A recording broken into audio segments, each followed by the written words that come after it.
시청자 여러분 안녕하십니까? BTV 대구 뉴스입니다. 저희 BTV 대구 방송은 지방자치 실현 30주년을 맞아 대구광역시의회와 릴레이 정책 대담을 이어가고 있는데요. 오늘은 박소영 교육위원장과의 대담 준비되어 있습니다. 먼저 뉴스 전해드립니다. 첫 소식입니다.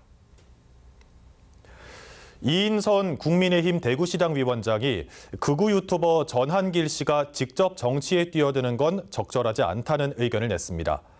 또 내년 지방선거에서 3선에 도전하는 구청장에게 공천을 주는 것에 대해서는 우려의 목소리가 많은 게 사실이라며 먼저 평가를 실시할 필요가 있다고 밝혔습니다. 우성문 기자의 보도입니다. 이인선 국민의힘 대구시당 위원장이 극우 유튜버 전한길 씨의 대구 지역구 국회의원 공천 가능성에 대해 회의적인 시각을 나타냈습니다. 장동혁 신임 국민의힘 당대표가 전한길 씨를 공천할 의향이 있다고 밝혔지만 실제 전 씨가 정치권으로 들어오는 것은 시기상조로 보인다는 겁니다. 이 위원장은 26일 열린 아시아포럼 20일 초청 토론회에서 내년 지방선거에서 지역 현역 국회의원이 시장선거에 나간 뒤 보궐선거에 전 씨가 공천받을 가능성을 묻는 질문에 이같이 답했습니다. 장동혁 대표는 절대 그냥 내리꼽는 공천은 하지 않는다고 저는 생각합니다. 전한길 대표에 대해서는 활용하는 게 정치권으로 들어와서 직접 정치하는 것보다는 가고 안 가고의 그 길을 방향에 대해서 자기 목소리를 내주는 게 더 맞다고 저는. 장동혁 후보가 김문수 후보를 누르고 신임 당대표에 선출된 배경에 대해서는 더불어민주당 정청래 대표에게 대항할 수 있는 원내 의원을 당원들이 선택한 것 같다고 분석했습니다. 내년 지방선거 대구시장 공천에 대해서는 모든 후보군들을 링 위에 올려 경선을 해야 한다고 밝혔습니다.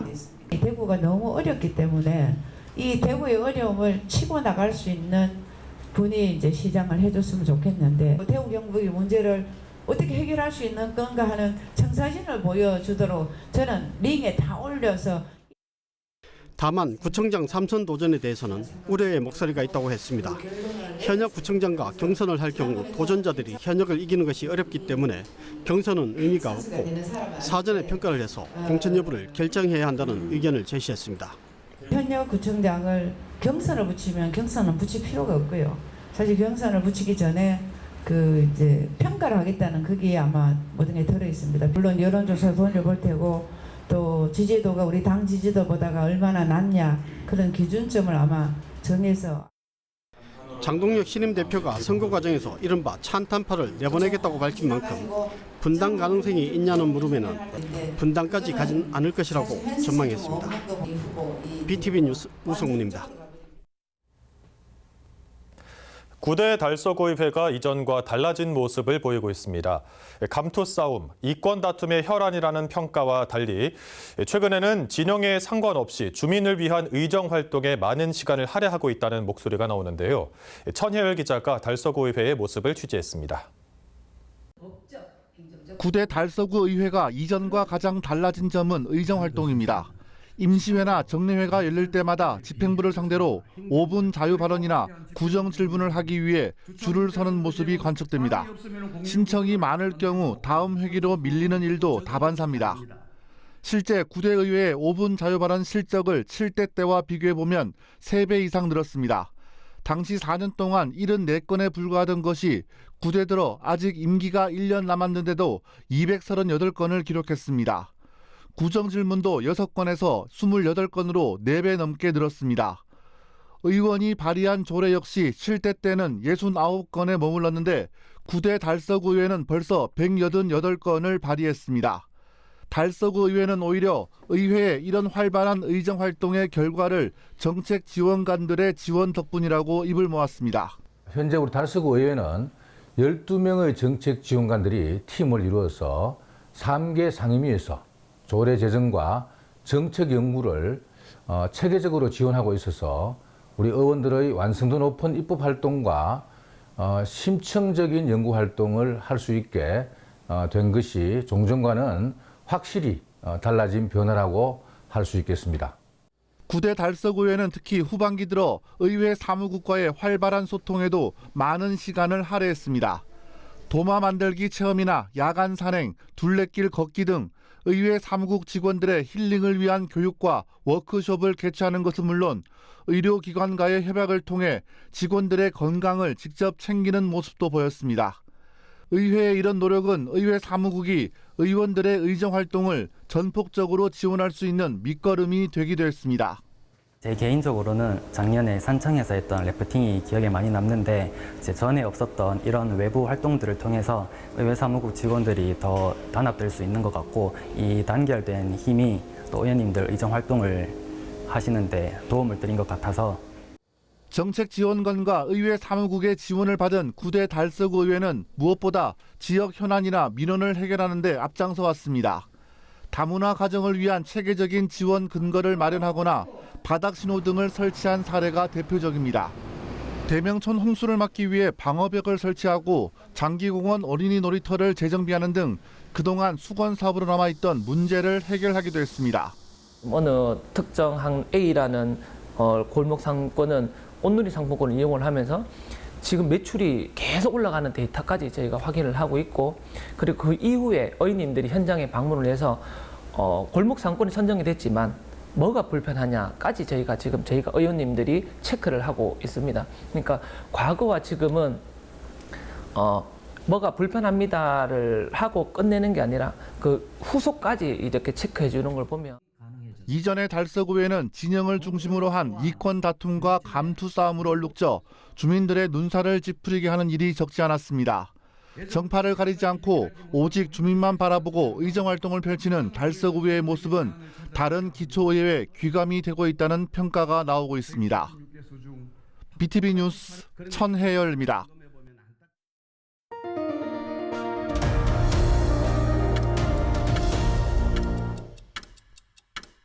BTV 대구방송은 지방자치 30주년 특집 대구광역시의회 릴레이 정책대담 이어가고 있는데요.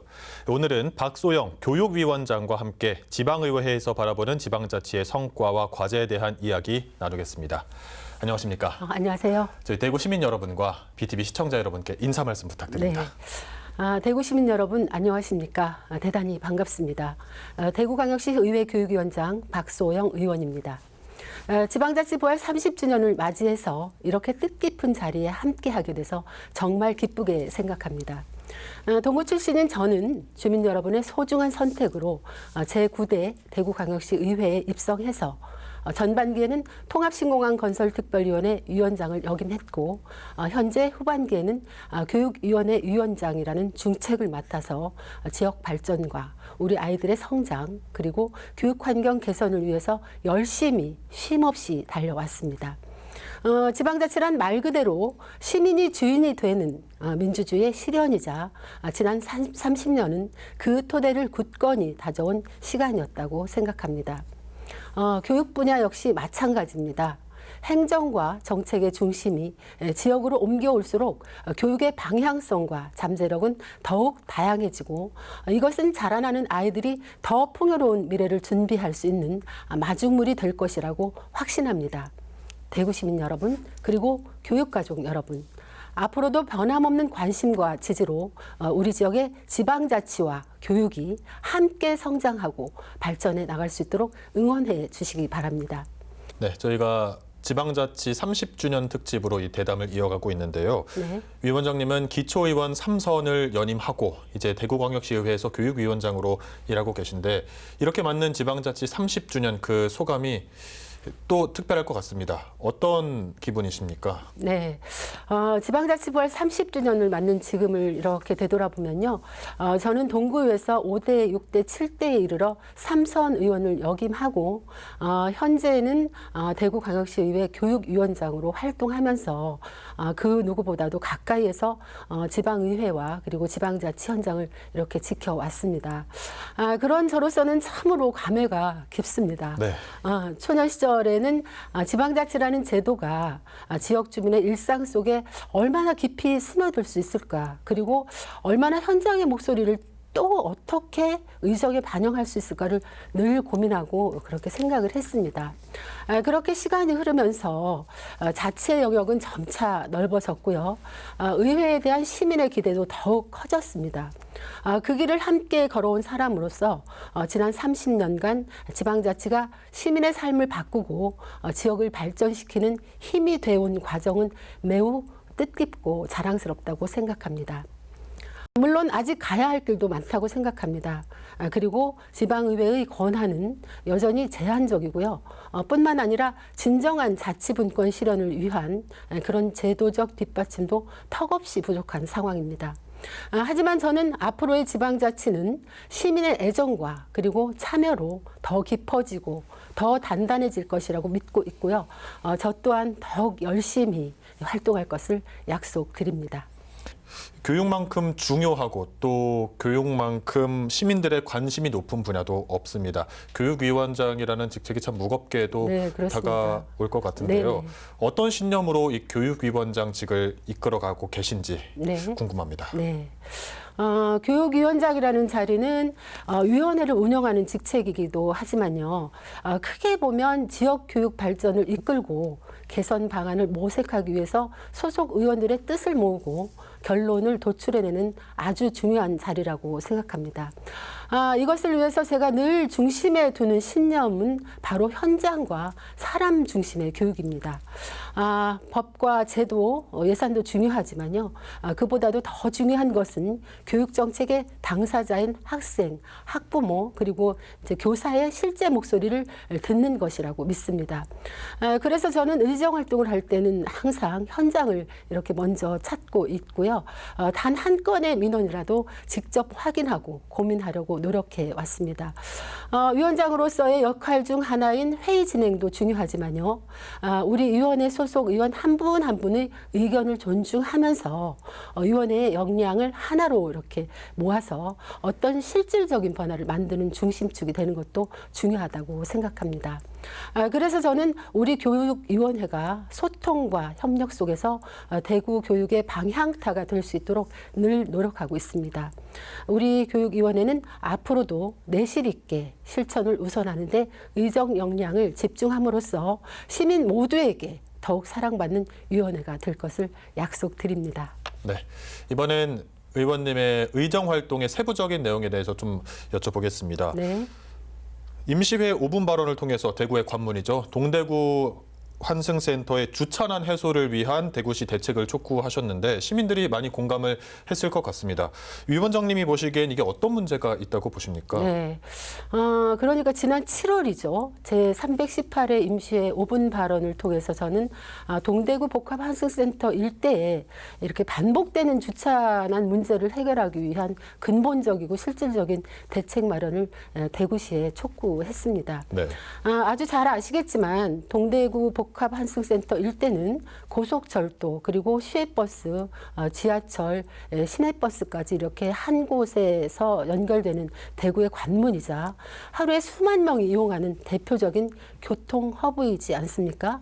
하지만 이렇게 중요한 지역 거점임에도 불구하고 만성적인 주차난과 교통 혼잡으로 인해서 시민 불편이 극심해서 지역을 찾는 방문객들에게는 오히려 도시 이미지마저 훼손하고 있는 그런 실정입니다. 네.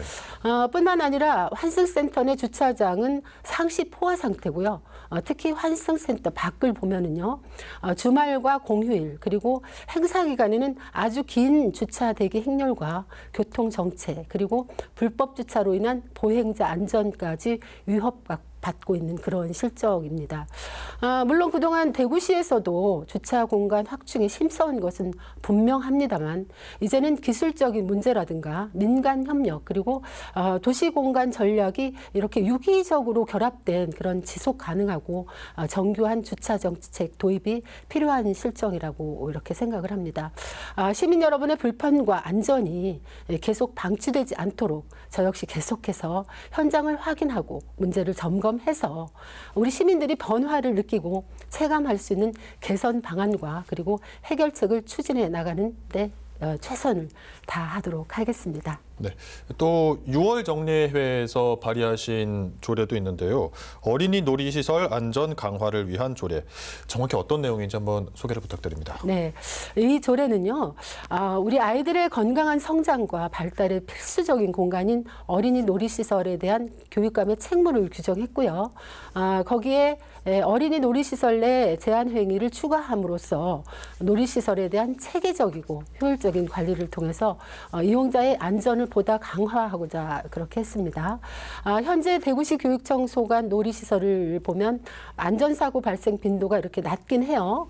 그렇지만 전국적으로 학교와 유치원에서 발생하는 사고 비중이 적지 않다는 점에서 시설 안전 관리에 대한 교육감의 책무를 규정한 것은 큰 상징성이 있다고 그렇게 생각합니다. 그리고 어린이 놀이시설의 안정성 확보를 위해서 시설 내 탈의를 하거나 불건전한 동영상을 시청하는 행위라든가 개인형 이동장치의 출입이나 불법 주정차 같은 제한 행위를 추가함으로써 놀이시설에 대한 안전관리 기준을 강화했다는 데 각별한 의미를 두고 있습니다. 이번에 발의한 어린이 놀이시설 관리조례 일부 개정 조례안은요. 우리 아이들이 마음 놓고 뛰어놀 수 있는 그런 지속적인 환경을 만들기 위한 작지만 매우 중요한 발걸음이라고 생각합니다. 당연히 조례를 발의했다고 여기서 끝나는 것이 아니라 앞으로도 현장을 직접 챙기고 관련 기관과 지속적으로 협력해서 실효성 있는 이행과 점검이 이루어지도록 노력하겠습니다. 동일하게 교육과 관련해서 또 특수교육 발전 조례안도 발의하셨는데요. 저출생 영향으로 학령 인구는 매해 줄고 있지만 특수교육 대상자는 해마다 늘어나고 있다고 들었습니다. 그렇습니다. 이 특수교육에 대한 관심과 지원도 이제는 더 강화돼야 할 필요가 있는 것 같은데요. 위원장님이 발의하신 조례는 어떤 내용입니까? 네, 2024년 교육부 특수교육 연차 보고서에 따르면요, 대구 지역 학생 수가 2020년 29만 명에서 2024년에는 27만 명으로 이렇게 감소를 한 반면에요. 네.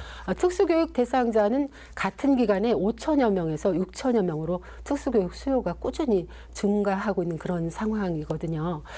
이런 상황에서 특수교육 대상자들에게 적절한 교육 환경을 제공하고 특수교육 발전에 필요한 사항을 규정하기 위해서 장애 유형별 특수교육 대상자 현황 등에 대한 실태 조사를 실시하고요.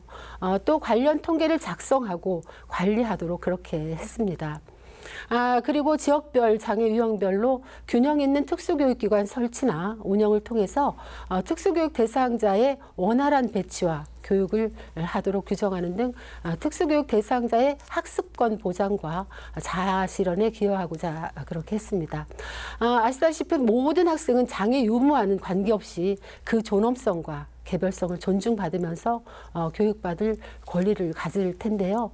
장애 학생의 특성과 교육적 요구에 부합하는 맞춤형 지원 체계를 구축하는 것과 그리고 차별 없는 교육 환경 조성을 위한 제도적인 그런 근거를 마련했다는 점에서 어떤 정책적 시사점이 크다고 그렇게 말할 수 있겠습니다. 네, 이런 특수교육 정책이나 어린이들의 안전을 위한 정책에 더불어서 기존에 실시하고 있는 교육 철학을 쭉 이끌어 나가는 역할이 교육위원장으로서의 정말 큰 역할이라는 생각이 드는데요. 네. 이제 남은 임기가 1년여 정도 됩니다. 네. 남은 기간 동안 교육위원장으로서 꼭 하고 싶은 일이 있으시다면 그리고 어떤 각오로 남은 1년 의정 활동에 임하실 건지 한 말씀 부탁드립니다. 네. 우리 대구에는 9개 구군에 걸쳐서 유치원을 포함해서 총 778개 학교가 있고요. 약 27만 명이죠. 27만 명의 학생 그리고 2만 6천여 명의 교원이 이렇게 있습니다. 네. 교육위원장으로서 남은 임기 동안 제가 꼭 이루고 싶은 목표라면요. 대구의 모든 학생과 교사들이 공평하고 공정한 교육 시스템 안에서 배우고 또 가르칠 수 있도록 그렇게 하는 것입니다. 아이들이 태어난 지역마다 다니는 학교마다 이렇게 다르게 교육의 질과 기회에 차별이 생기지 않도록 교육 격차 해소를 위한 정책과 예산 지원을 아끼지 않겠다는 약속을 드리겠습니다. 동시에 지금 대구 교육은 정말 많은 그리고 중요한 현안들과 마주하고 있습니다. 이를테면 아이비 교육이라든가 유보통합, 늘봄 학교 확대, AI 기반 디지털 교과서, 그리고 학령 인구 감소로 인한 학교 통폐합 문제까지 어느 것 하나 소홀히 할 수가 없습니다. 이런 문제들을 해결하기 위해서 저를 비롯한 우리 교육위원회 의원 모두는 현장의 목소리에 더 귀 기울이면서 실효성 있는 정책을 함께 만들어 가겠습니다. 특히 다가오는 9월부터 10월까지는 각 지역을 직접 찾아가서 교육 현안 간담회를 개최할 예정입니다. 교육 현장의 생생한 이야기를 듣고요. 이를 실제 정책에 반영해서 현장 중심의 실질적인 교육 행정을 그렇게 실현하겠습니다. 지금까지 그랬듯이 앞으로도 계속해서 더 낮은 자세로 더 가까운 곳에서 이렇게 A부터 Z까지 작은 목소리 하나도 놓치지 않는 교육의 대변자가 되겠습니다.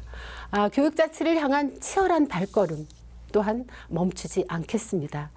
남은 임기 동안 교육위원장으로서 맡은 소임을 끝까지 또 성실히 수행하고 학교 구성원과 지역사회가 직접 체감할 수 있는 변화를 만들어내기 위해 진심을 다해 최선을 다하겠습니다. 오늘 말씀 여기까지 듣겠습니다. 감사합니다. 네, 감사합니다. 저출생으로 학령 인구 감소가 심각합니다. 올해 전국 184개 초등학교가 신입생이 없어서 입학식을 하지 못했습니다. 저출생 문제의 원인은 다양하지만 교육 문제도 그중 하나입니다. 지방의회와 대구시 교육당국이 머리를 맞대고 실효성 있는 해법을 찾아주길 기대하겠습니다. 오늘 박소영 교육위원장과의 릴레이 정책재담 여기서 마치겠습니다. 감사합니다.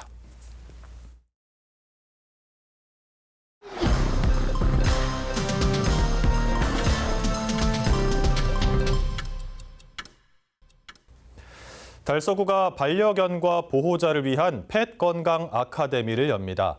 이번 아카데미는 반려견의 건강관리 수요가 높아짐에 따라 마련된 프로그램으로 박순석 동물병원장의 강좌로 진행됩니다. 참가자들은 달서 반려견 놀이터에서 반려견의 건강관리 노하우와 영양관리, 질병 예방, 노령견 케어 등에 대한 정보를 얻을 수 있습니다. 참가를 원하는 반려견 보호자는 달서 반려견 놀이터 홈페이지로 신청하면 됩니다. 달성군 청소년 상담 복지센터는 다문화 가족을 위한 힐링 캠프 참가자를 모집합니다. 본 행사는 11월 22일부터 1박 2일간 10가족을 대상으로 체험활동과 전문 프로그램을 제공합니다. 대구에 재능이 있는 학생들로 구성된 말벗맛, 나눔 방문단이 호주로 출국하여 K-팝, 부채춤, 태권도 등의 공연으로 한국 문화를 알립니다. 대구 행복진 흥원은 30일 구우롱 야외음악당에서 2025 IM 청춘 페스타를 엽니다. 대구 청년굴기 슬로건 아래 청년 경연대회, 20개 이상의 체험 부스, 개막 퍼포먼스 등 다양한 프로그램이 준비됩니다. 이번 축제는 청년들에게 다양한 경험과 즐길 거리를 제공합니다. 대구 치매안심센터는 삼익뉴타운을 치매안심 아파트로 선정하고 현판을 전달했습니다. 앞으로 이곳에서는 주민들을 위한 치매 조기 검진과 지원 서비스를 제공할 예정입니다. 이러한 프로그램은 치매 환자를 효과적으로 지원하기 위한 노력의 일환입니다. 이상 간추린 소식입니다. BTV 뉴스는 뉴스 홈페이지에서도 바로 시청하실 수 있습니다. 시청자 여러분의 많은 관심 바랍니다. 이상으로 뉴스를 마칩니다. 함께해 주신 여러분 감사합니다.